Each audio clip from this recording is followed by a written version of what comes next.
You don't hear the drone first. You hear the panic. 1 second, the Russian radar operator is sipping lukewarm coffee, staring at a screen full of digital nothing. The next second, boom. 6 blips pop up like uninvited guests who didn't just bring drama, they brought explosives. Because this isn't World War II anymore. This is war where the smallest thing in the sky can ruin your entire week.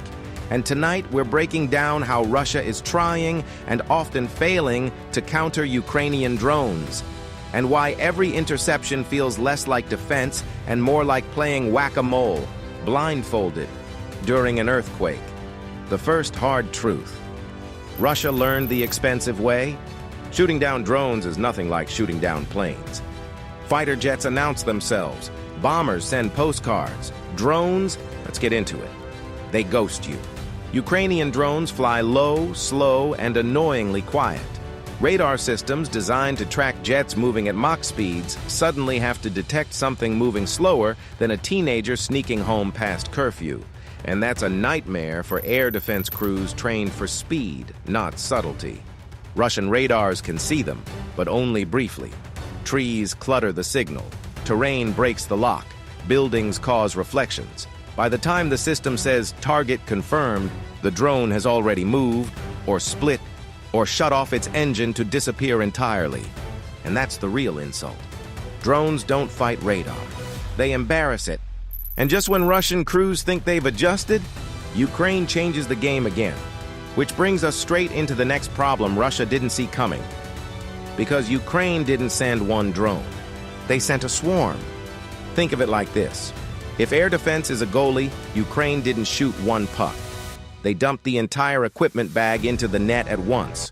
Some drones are decoys, some are recon, some are kamikaze. Some exist solely to force Russia to waste million-dollar missiles on something cheaper than a used smartphone. Russian systems like Pantsir and Tor are deadly, but they're not infinite.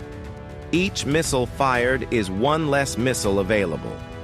Each interception creates reload time, and reload time is where drones slip through. Russian counterfire doctrine expects clean targets. Ukraine sends chaos. One drone forces a radar lock, another forces a missile launch, a third sneaks through while everyone's distracted.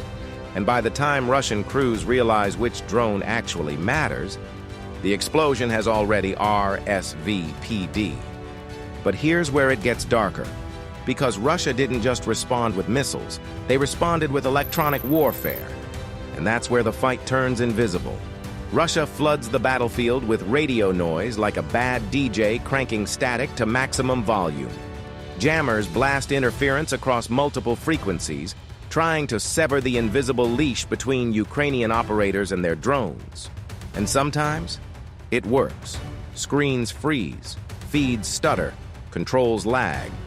A half-second delay becomes the difference between threading a needle and hitting a tree at 60 miles per hour.